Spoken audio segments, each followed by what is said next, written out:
Guys, আসসালামু আলাইকুম। কেমন আছেন সবাই? আশা করি সবাই ভালো আছেন। আমি আল্লাহর রহমতে ভালো আছি। তো সকাল সকাল রেডি হয়ে বের হচ্ছি। কই যাচ্ছি দেখতে হলে সাথে থাকতে হবে। এরপর দেখে নিচ্ছিলাম কেমন লাগতেছে আমাকে। আমরা কই যাচ্ছি? আমরা কই যাচ্ছি? তেলের লাইন। আব্বা আব্বা এরপর আমরা চলে আসলাম সুপার মার্কেটে। পাওয়া দিতে দিবে, বানাইতে দিবে। কারণ কারণ আমি চোখে দেখি না, এই জন্য।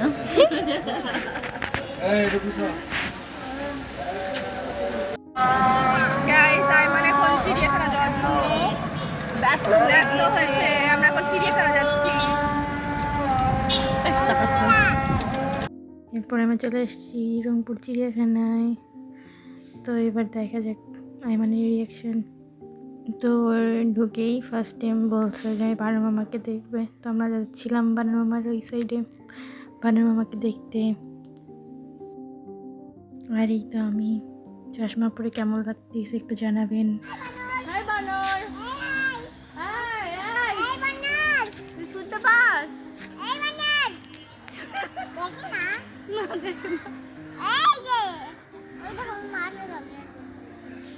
তারপরে আমরা বানর দেখার পর পাখি হরিণ এগুলো দেখতেছিলাম। আমার অনেক এনজয় করতেছিল। এই জলস্তি পানি থেকে উঠ। তাই আইমান, তুমি একটু ঘোরাঘুরি করে এই শিশু পার্কে আসলা। এটা তোমার কাজ, এটা তোমার কাজ।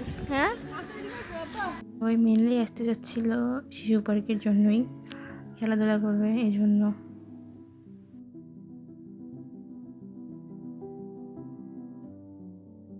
এই তো আমরা শিশু পার্কের মধ্যে দিয়ে হাঁটতেছিলাম, দেখতেছিলাম।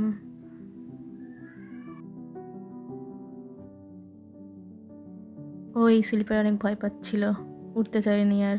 গাইস দেখেন, আমি বসে গেছি, আইমান উপরে উঠে গেছে, এখন ভয় পাচ্ছে আইমান। দেখেন আইমান পিক তোলার জন্য দাঁড়া হয়ে গেছে। সে পিক তুলবে। সে কোনো রাইডে উঠতে চাচ্ছে না, কারণ সে রাইডগুলো নাকি অনেক জোরে চলে। ওয়াও, আইমান হেভি সুন্দর পোজ দিচ্ছে। সে রাইডে উঠবে না, কারণ রাইডগুলো নাকি অনেক জোরে চলে। এরা বারবার ভূতের বাড়িতে উকি দিচ্ছে, কিন্তু ঢুকতেছে না এই দুইটা। ভালোভাবে টাটা দাও, বলো সবাই ভালো থাকবেন।